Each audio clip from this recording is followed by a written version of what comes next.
Hello at magandang araw. Nandito po ako muli, si Michael Tan, at nais na naman po mag-share sa inyo ng mga bagay na makakatulong sa ating kaalaman tungkol sa technology. Sa pagkakataong ito, ang pag-uusapan naman natin ay yung mga mabibigat na dahilan kung bakit hindi tayo matututo ng technology. Ulitin ko po, mga mabibigat na dahilan kung bakit hindi tayo matututo ng technology. So, may mga bagay kung bakit hindi tayo matututo ng technology. May mga bagay talaga at mabibigat po sila. Actually, dinanas ko ang mga ito at gusto kong i-share sa inyo na baka sakali sa pagkakataong ito ay dinadanas nyo rin. No? Ito po ang una sa mga mabibigat na dahilan na yan. So, una, sa mga mabibigat na dahilan, ito yung madalas na maririnig natin sa bawat isa, maging ako din, ay wala akong computer. Hindi ako matututo ng technology, hindi ako mag-aaral ng web development, software development. Hindi ko magagawa kasi ang mga yan about technology kasi unang-una, wala akong computer. So, paano ako matututo ng HTML, CSS, React, JS, JavaScript, no? At mga bagay tungkol sa computer kung wala akong computer? Well, totoo naman at yan nga yung isa sa mga dahilan na nilagay ko nga dito sa particular na session natin ito na kung saan ito yung nagiging dahilan kung bakit karamihan o yung ilan, hindi natin nadamihan, yung ilan ay talagang hindi talaga makatututo ng technology sapagkat walang computer at walang laptop. Normally sa Learn Computer Today, tinatanong sa atin kung kailangan ba ng laptop, kung kailangan ba ng computer para matuto. Well, sa technology talagang kailangan po ang computer or laptop para matutunan natin ito sapagkat lahat ng bagay na ito ay sa computer gagawin. Kaya isa ito talaga sa mabigat na dahilan na hindi talaga tayo matututo when it comes to technology. Don't worry, meron tayong solusyon. Later, tingnan muna natin, pag-usapan muna natin yung pangalawang dahilan, mabigat na dahilan, bakit hindi tayo matututo ng technology. At ito na nga, yung pangalawang dahilan, mabigat. Ang pangalawa po ay wala akong internet. So, kung tayo ay mag-aaral ng mga online courses, kagaya na sa Learn Computer Today at iba pa, yung iba ay sa YouTube, ay mahihirapan talaga tayo kung wala tayong internet. Una, wala tayong computer. Pangalawa, wala tayong internet. Kung magkaroon ng computer, kailangan pa ng internet. So, mabigat ito. So, walang dahilan, walang dahilan para matuto kung ganito ang dahilan para tayo ay hindi matuto. So, una, computer. Pangalawa, internet. Ano yung pangatlo? Okay, yung pangatlo naman na mabigat na dahilan din kung bakit hindi tayo matututo ng technology ay sapagkat hindi ako nakapagtapos ng pag-aaral. So madalas nasasabi natin ito na kahit na meron na akong computer, kahit meron na akong internet, hindi ko pa rin matututunan yan kasi hindi naman ako nakapagtapos ng college, hindi ako nakapagtapos ng high school. So I think mahihirapan na ako habulin niya kasi kalimitan ngayon mga kabataan magagaling sa computer, ako hindi. So, yan po ang isang dahilan na mabigat na magsasabi talagang hindi tayo matututo ng internet sapagkat nagiging dahilan din natin yung age. Matanda na ako, ako ay lipas na, hindi na ako marunong dyan, hindi ako matututo niyan, kahit minsan hindi ako nakahawak niyan. So, kasi hindi man ako nag-aral, hindi ako nagtapos ng college. Kung nagtapos man ako ng college, hindi man ako naggamit ng computer, nagbulakbul lang ako kung ano lang aking ginawa. So, I think hindi ako matututo niyan. Dito na lang ako sa ganitong bagay na lang. Dito na lang ako. Hindi na ako dyan sa technology. So, pag gano'n ang ating reason, hindi talaga tayo matututo ng mga bagay sa technology. At yung ikaapat na mabigat na dahilan kung bakit hindi tayo matututo ng technology ay ito po, sapagkat mahirap lang po kami. Opo, hindi po ako makapag-aral ng technology, hindi po ako makakabili ng computer, hindi po ako makapagpakabit ng internet, at hindi po ako makapagtapos ng pag-aaral kasi mahirap lang po kami. Nangangarap po ako na makaahon kami sa buhay, kaya lang mahirap po kami. Gusto ko pong umahon, kaya lang mahirap po kami. Gusto ko pong magsikap at makagawa ng maraming bagay, kaya lang mahirap lang po kami. So kapag ganito ang ating pananaw sa buhay, ang tingin natin sa sarili, bagamat totoo naman tayo ay naghihirap, dumaan sa hirap. So kung aalalahanin nyo na lang, kung iisipin ninyo sa panahon ng World War II, pagkatapos ng World War II, ay lahat ng tao naman ay walang pera. No, kung may pera man na itago yung iba, is na-save nila yon. Pero kung titingnan niyo, wasak ang lahat ng bagay. No, walang eskwelahan, no, walang palengke, walang eskwela, walang infrastruktura, no, at marami ang mga sugatan, marami ang namatay, no. So kung titingnan natin mula doon sa giyera na yun na nawasak ang ating bansa, paano nakabangon ang Pilipinas? At hindi lang yun. No, sa ibang bansa, maging sa Japan, sa Korea, no, dumaan yan sa giyera. No, pero sila ay at tayo rin ay umunlad at nagkaroon ng pag-unlad. Dahil ba yan sa kahirapan? Well, ang totoo niyan, sasabihin ko sa inyo pagkatapos nitong pang-apat na to. So yan ang isang mabigat na dahilan. I think yan na nga yung pinaka mabigat na dahilan. Mahirap lang kami. Hindi ako makakapag-aral ng technology. Okay, so tingnan natin yung solusyon sa una nating problema. Ang isa sa mga problema na nasabi nga natin, yung unang-una, ay wala akong computer. So, ang pagkakaroon ng computer ay napakahalaga sa pag-aaral ng technology, sa coding, sa programming, sa web development, at iba pa. Sapagkat ang computer ang siyang pinaka-source, no, pinanggagalingan ng lahat ng technology, at kung wala ang computer, wala tayong internet. Wala ang mga bagay na nakakatulong sa atin ngayon mapagaang yung ating buhay. So, ano ang posible mga solusyon o isa sa mga solusyon na pwede nating gawin para magkaroon tayo ng computer? Unang-una, meron tayong mga tinatawag na second-hand, no, computer. So, kung tayo ay hindi natin kayang bumili ng brand new dahil mahal, nasa 10,000 mahigit, meron mga 20,000, 30,000, no? Meron mga mabibili online sa mga online shopping store, no? At meron din sa marketplace. May mga mabibili tayo na second hand na yung iba ay magaganda pa at sila ay galing sa mga offices na nag-upgrade ng kanilang mga unit. At masasabi ko lang, no, mag-ingat kayo sa mga nagbebenta online kasi siyempre may mga scammer dyan. Pero para masolusyonan natin yung problema na yun na wala tayong computer, is tingnan natin yung posibilidad na makabili tayo ng magandang second hand. So, nung ako ay nagpunta, I think mga ilang buwan, no, sa Manila, at saka nag-browse ako sa ating mga online store, Shopee, Lazada, no, may makikita ka dyang isang set na 3,000 pesos, 4,000 pesos, 5,000 pesos, makakabili ka na ng isang set, kompleto na yon. At meron din sa mga marketplace na pwede nating bilhan ng laptop, second-hand na laptop, no, makakita kayo ng magagandang laptop na may konting diferensya na pwedeng ipagawa. At yan ang isa sa mga pwede nating maging solusyon para magkaroon tayo ng computer. Ngayon, ang pwedeng sabihin, siyempre, wala naman akong pera, no? Wala akong pambili ng computer. Well, lalong bibigat ang mga dahilan kung ba't hindi talaga tayo matututo ng technology. Maaari tayo makabili ng bagong sapatos, makabili tayo ng bagong cellphone.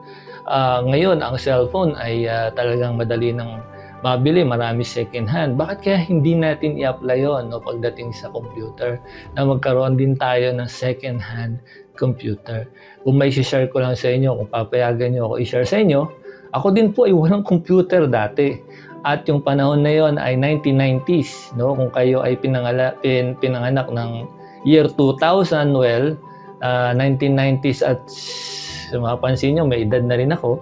No, 1990s, ganyan, ang mga computer noon ay napakamamahal. No? Ang sobrang mahal ng mga computer noon ay nabutan ko pa yung ating Intel series, no? Pentium 1, Pentium 2, Pentium 3, Pentium 4, bago pa nga yun, meron pa tayong 386, no? So, inabutan ko yun, yung malalaki yung flash drive, malalaki yung, yung floppy disk pala, mga floppy disk, magnetic sila. So, inabutan ko yun at talagang mahal ang computer dati. At doon nga, nag-aaral ako ng programming sa COBOL programming dati, sa panahon na yun. At ang ginawa ko, dahil wala akong computer, sabi ko, paano ako makakapag-aral ng programming? Ang ginawa ko ay nagpunta ako sa mga junk shop. Yes, totoo yun. Nagpunta ako sa junk shop, may nakita akong mga computers doon na binili ng mga na nasa junk shop. So may naabutan akong medyo buo pa. No? Maganda pa yung kanyang itsura. At kung makikita ko sa internet yung model niya, ipapakita ko ngayon sa inyo sa screen. At kung wala lumabas sa screen, hindi ko makita, compact yung kanyang tatak. No? At meron ding IBM, no? Maraming mga tatak yan. Dell, no? Na kung susukatin niyo yung bilis ng computer ngayon, noon, napakabagal ng computer noon. Pag nagpo-format ako, inaabot ako ng 1 araw, minsan 3 araw pa nga inaabot dahil sa bagal ng processor noon. So, paano ko nakuha yun? No? Nakita ko sa junk shop, binili ko ng murang-murang halaga kasi junk na nga eh. And then binuksan ko siya, doon ako natuto ngayon magkutingting ng computer. At napagana ko siya, bumili ako ng second hand na monitor, ayan, meron akong computer. So, hindi ako gumastos ng malaki. So, pwede rin natin gawin kung meron tayong kaibigan na may mga luma na silang unit, computer, o kaya yung mga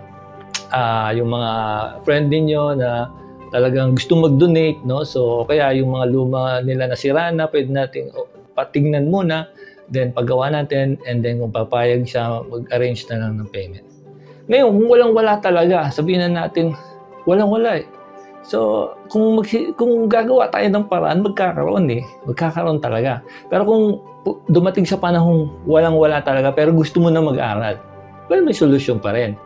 Pupunta tayo sa computer shop. Yes, halagang, I think, kung meron pa, 15 pesos, 30 minutes, I think, or 20 pesos, 1 hour, kung meron pa ngayon. Malaking tulong yan. Pupunta ka lang sa computer shop, imbis na YouTube ang panoorin at 3 oras ka na sa Facebook, o kaya naglalaro ka ng SF, o kaya kung anumang games niya online. Mga Valorant, o ano pa mga nilalaro mo, o mga Dota. Imbis na yun ang laruin natin is mag-aaral tayo. Sapagkat sa pag-aaral, may future. Napanood ko nga, may share ko lang ha, medyo haba ito ng konti. Napanood ko nga isang beses, merong isang commercial about sa paglaro ng games, Tinanong siya ng magulang, foreigner, hindi Pilipino. Tinanong siya ng nanay niya, ayan na lang ba ang gagawin mo maghapon? Maglaro ka ng maglaro ng games, mag-play ka ng mag-play ng games. Sino mo kapatid mo? Meron ng trabaho, kumikita na. Ikaw, anong ginagawa mo? Alam niyo yung sinagot nung sa commercial na yun, na I think scripted lang na gawa, parang homemade na parang commercial. Sabi nung naglalaro, medyo may teenager na siya. Sabi niya, hindi niyo ba alam na malaki ang premyo ng mananalo, grand champion?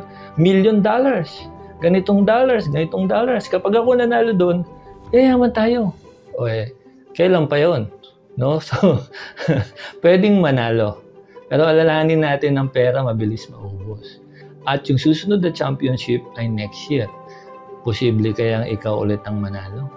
So maraming mga pwedeng argumento para dito. Pero isa lang yung pwede nating pagtuunan ng pansin.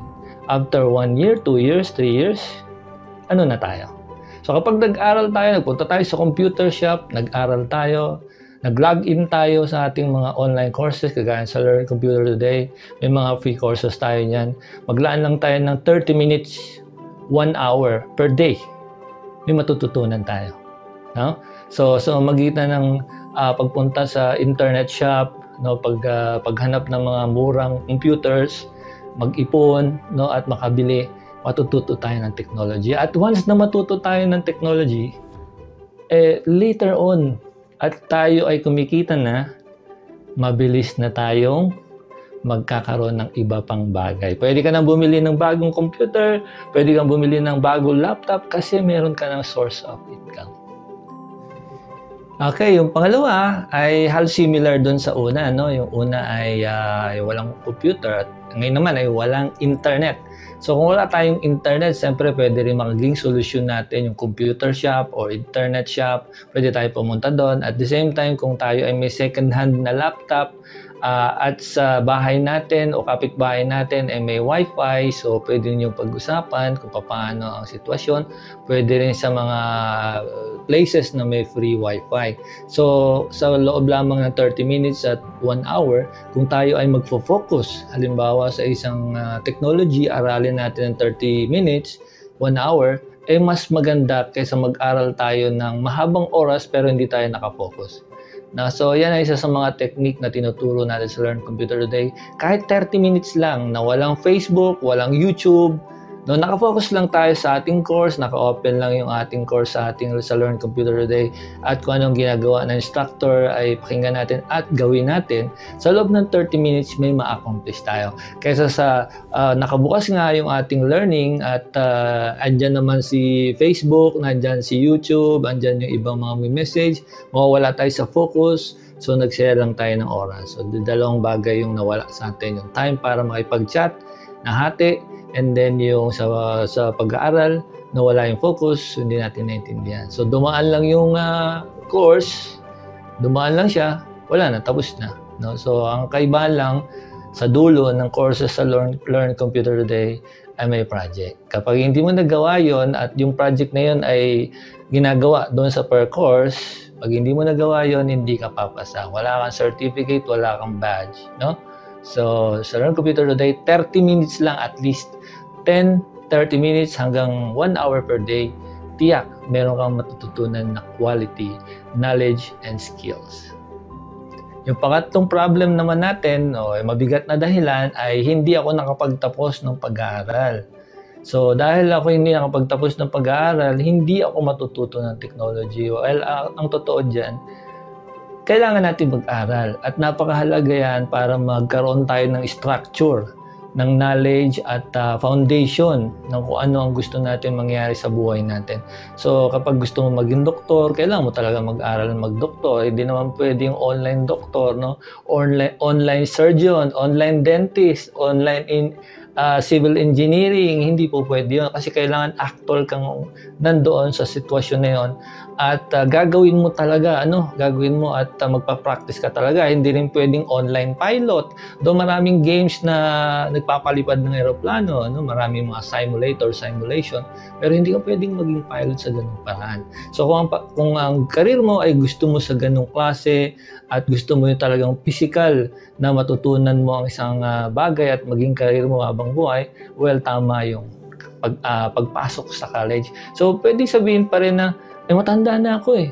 Actually, ako nga po, matanda na rin eh. Pero nag-aral ulit ako ng degree, okay, sa edad kong ito na 47. So, ang aking edad ay hindi ko naman tinitingnan ho kasi ang edad eh.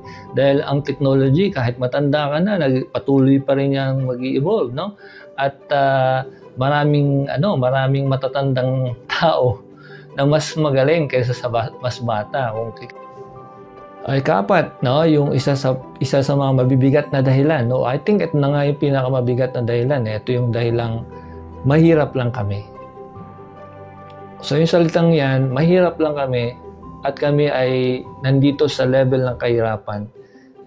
Pag nilagyan natin siya ng parang yung ceiling, yung parang hanggang dito na lang kami, mahirap na lang talaga kami. Well, diyan may problema. Napakaraming tao po na makikita natin sa history na nagsimula talaga sa kahirapan. Maging ako din po ay nagsimula din sa pagiging mahirap. At mahirap po ikwento ngayon, pero sa isang pagkakataon, ikukwento. I-share ko sa inyo yung mga challenges na encounter ko sa buhay at baka maaaring makatulong sa inyo, makapag-motivate sa inyo, makapag-encourage na talagang magsikap tayo lalo. Sapagkat yung pagiging mahirap ay ito ay nalalampasan. At yung pagiging mahirap ay isang kondisyon na kung saan may panahon na walang-wala tayo. Na wala tayong pagkuhanan, wala tayong source ng income, wala tayong makuhang mga bagay na parang sabihin na natin na aangat tayo sa buhay. So ito yung panahong maaring dumadanas tayo ng sa ganitong pagkakataon. Pero huwag kayong mag-alala, yan ay isang kalagayan lang na kailanman ay hindi magtatagal. Hindi magtatagal yan. Kung gugustuhin natin, hindi magtatagal na nandyan tayo sa kalagayan, kundi aangat tayo sa paanong paraan sa pagkakaroon ng bagong skills. So, yung iba kasi, at tama naman, yung iba tinuturo, mag-ipon tayo. Mag-ipon tayo mula sa ating kinikita, mag-ipon tayo. Pero darating yung panahon, siyempre, hindi natin ma-explain, hindi natin ma-expect kung anong pwede mangyari. Nagagastos natin yung ating inipon, at wala na ulit. So, ang mas magandang pag-iipon ay ganito. Mag-ipon tayo ng pera at mag-aral tayo ng skills. At yung skills natin, kung nahirapan tayo sa trabaho ito, maliit ang sweldo, lumipat tayo sa isang kaparaanan na kung saan ay aangat naman yung ating, dahil may natutunan na tayong skills at yung kikitain natin doon, maglaan tayo ng maliit na pondo at mag-enroll tayo ulit sa courses at matutunan natin yung skills na yun, lumipat naman tayo sa isa na namang kumpanya na pwede natin pagpasukan o kaya maging freelancer tayo. So sa magitong paraan, mas mainam na mag-ipon tayo ng skills. Kasi yung skills, hindi mo magagastos yan. Pag ikaw ay marunong ka na sa design, marunong ka sa programming, marunong ka sa web development, marunong ka sa technology, sinong hahanapin pagdating sa technology, marunong ka. So, tiyak, magkakaroon ka ng trabaho. Actually, dito sa Learn Computer Today, napakaraming mga tao na, mga estudyante na dati talaga meron mga pagkakataon sila ay nagsasabi na wala silang hanap buhay, gusto nila magkatrabaho. So after ng mga courses natin like sa web development, like yan sa electronics, sa computer system professional, nagkaroon sila ng business, I think kung makikita ko sa aking sa page ng Learn Computer Today, kung titingnan nyo doon, merong ilan akong pinost. Pero iba pa yung mismong nagme-message sa Learn Computer Today. Nagpapasalamat sila, meron na silang work, madali na sila makahanap ng trabaho, at yung iba ay nakapag-abroad, ginamit nila yung certificate as one of their sources ng kanilang skills, in-accept ng kanilang company at nakatulong kahit papano. So, yan yung goal natin dito sa Learn Computer Today. That's why we are offering free courses. Yung iba free, yung iba ay may bayad, kasi kailangan nating i-maintain talaga yung ating system. At siyempre, ako ngayon ay magko-concentrate na sa pag-create ng mga magagandang courses upang meron kayong matutunan din. Mula sa aking natutunan, ipapasa ko sa inyo. At ganun din, lahat tayo ay umangat talaga sa buhay. So kung nangangarap tayong umangat sa buhay, simulan natin ngayon. Kasi ang tamang panahon ay ngayon upang ang ating future ay maging maganda. At magsisimula yan ngayon. Tayo na sa courses sa Learn Computer Today. Magkita tayo sa unang mga topics and lessons. Bye!